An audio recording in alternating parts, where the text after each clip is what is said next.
Tiongkok memperingatkan Indonesia agar kerjasama pertahanan yang dijalin tidak boleh merugikan negara lain dan harus berorientasi pada perdamaian dan stabilitas kawasan.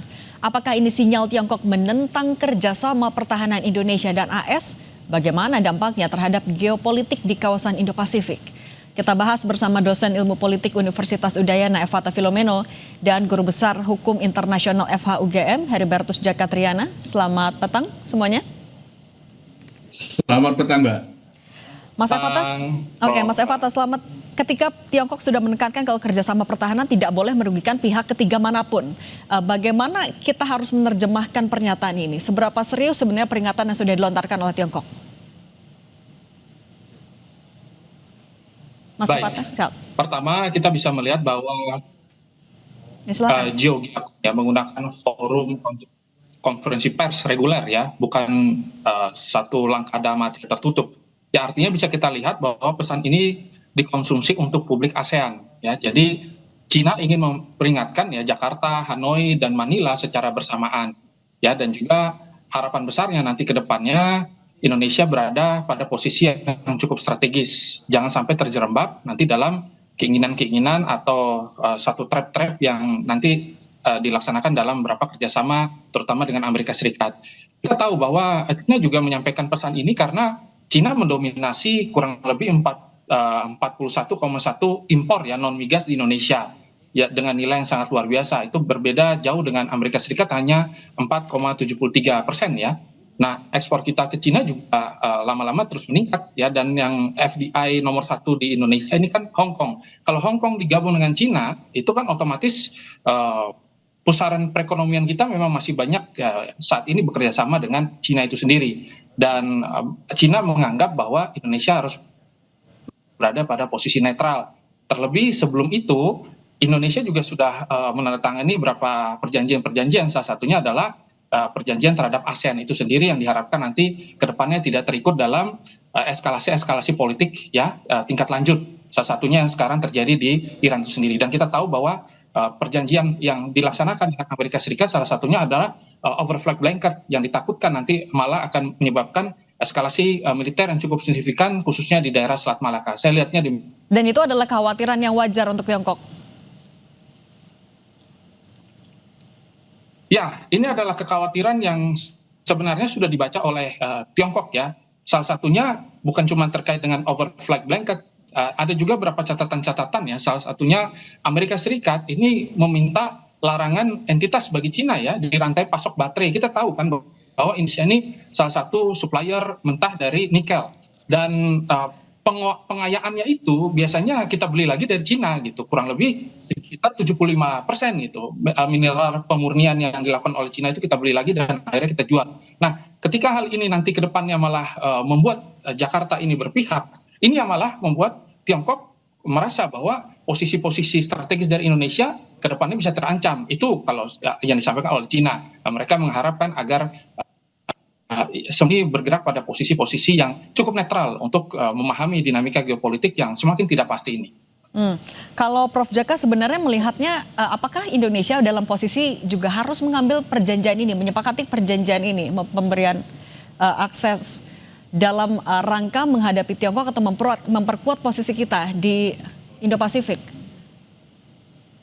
Pertama yang harus kita perhatikan dan juga kita harus nilai secara fair dan objektif adalah, pertama, apa yang disampaikan Tiongkok itu adalah pernyataan politik yang memiliki dimensi terkait dengan ukuran-ukuran kepentingan masing-masing negara, terutama Tiongkok terhadap Indonesia, Tiongkok terhadap ASEAN, dan juga Tiongkok terhadap kawasan, serta Tiongkok terhadap kehadiran Amerika di kawasan itu sendiri. Lalu yang kedua, apakah ini memiliki dimensi legal? Saya kira apa yang disampaikan Tiongkok itu tidak memiliki dimensi legal yuridis yang mengikat. Kenapa?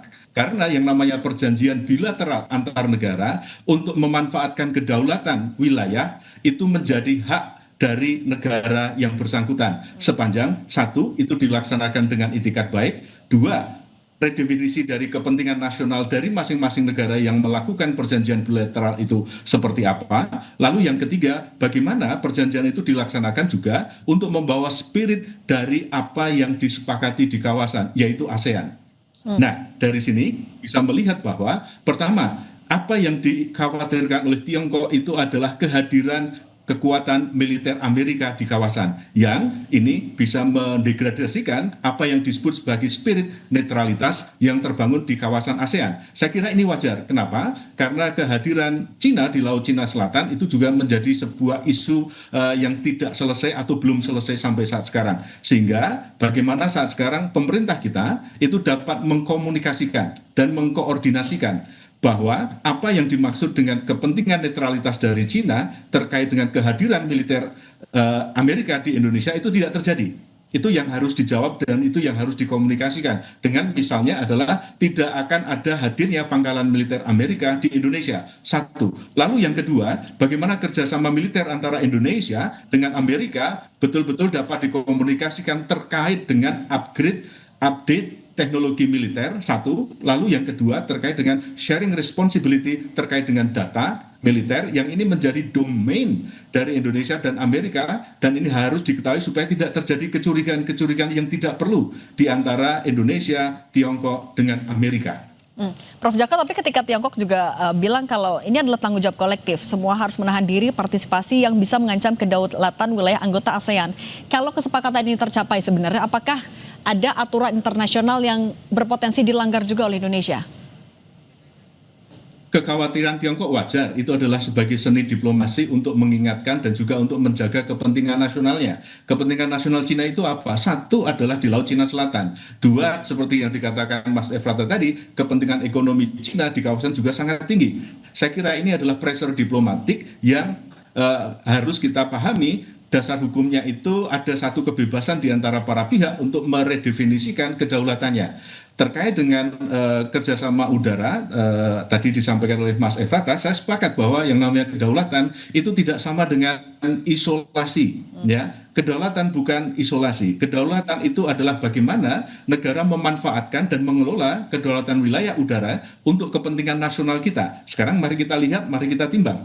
Bagaimana kepentingan nasional Indonesia terhadap Amerika, satu. Bagaimana kepentingan nasional Indonesia terhadap Tiongkok atau Cina, dua. Dan bagaimana saat sekarang Indonesia, pemerintah, wajib meredefinisikan kepentingan nasionalnya untuk negara-negara di kawasan, sehingga win-win solutions ataupun penerjemahan kebijakan di dalam perundingan-perundingan ini wajib dikomunikasikan dengan para pihak, sehingga sekali lagi ini tidak merugikan masing-masing dan menimbulkan kecurigaan-kecurigaan yang tidak perlu. Indonesia perlu memeluk satu dan yang lainnya secara sama dan setara dan dikomunikasikan dengan baik. Nah, soal kemungkinan ada kecurigaan, kalau menurut Anda Mas Efrata, apakah sebenarnya perjanjian ini berpotensi menimbulkan kesan kalau kita tidak sepenuhnya lagi adalah negara non-blok?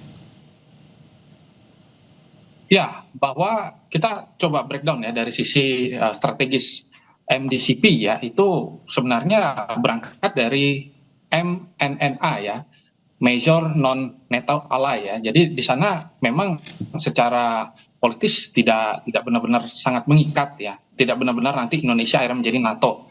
Tetapi ada transfer teknologi yang lebih tinggi, ada akses alutsista yang lebih luas ya, tanpa harus dideklarasikan kepada publik begitu. Nah, kita ambil contoh, misalkan nanti di pilar pertama satunya nanti ke depannya akan ada pengembangan drone bawah air ya, yang tentunya nanti ke depan ini bisa meningkatkan tensi di wilayah Laut Cina Selatan begitu. Ada coastal defense system dan juga warfare yang akhirnya nanti akan diberikan Amerika kepada kita. Dan tentu dalam merespon gray zone aggression di Cina dan Natuna, ini sebenarnya cocok untuk postur angkatan laut yang sifatnya bertahan ya, defensif gitu. Nah, maka Indonesia menganggap bahwa ini jauh lebih strategis. Akan tetapi untuk Cina tentu ini sangat berbahaya. Selanjutnya dari pilar yang selanjutnya yaitu Citraan ya kurang lebih mencatat 170-an kegiatan ya, latihan Super Garuda Shield ini akhirnya sudah melibatkan 13 negara lintas domain. Nah, ini kan tentu sudah tidak main-main lagi gitu. Garuda Shield ini sangat-sangat menciptakan deterrence by rehearsal gitu. Nah, maka Cina pun merasa bahwa jangan sampai nanti ke depannya malah kita begitu sangat dekat ya dengan Amerika. Dan yang bisa kita lihat nanti kalau misalkan overflight clearance ya nanti disetujui, ini pesawat P-8A Poseidon itu bisa terbang 18 jam nonstop di atas Laut Natuna begitu. Nah, ini tentu merupakan pesawat intai yang terbaik dimiliki oleh Amerika Serikat. Oke. Oke, dan Nah, itu juga tujuan dari jalur-jalur perdagangan yang ada selama ini dibawa untuk mengaliri perekonomian yang ada di Cina dicekik ya. Oke, Berarti dan itu yang menjadi strategi maritim kekhawatiran dari Amerika ada Serikat kepentingan ini Tiongkok juga yang terganggu ya Mas Evata. Ya. Mas Evata Filomeno, dosen ilmu politik Universitas Udayana, dan Prof. Jaka Triana, Betul. Guru Besar Hukum Internasional FHUGM. Terima kasih sudah berbagi bersama kami. Sehat selalu semuanya.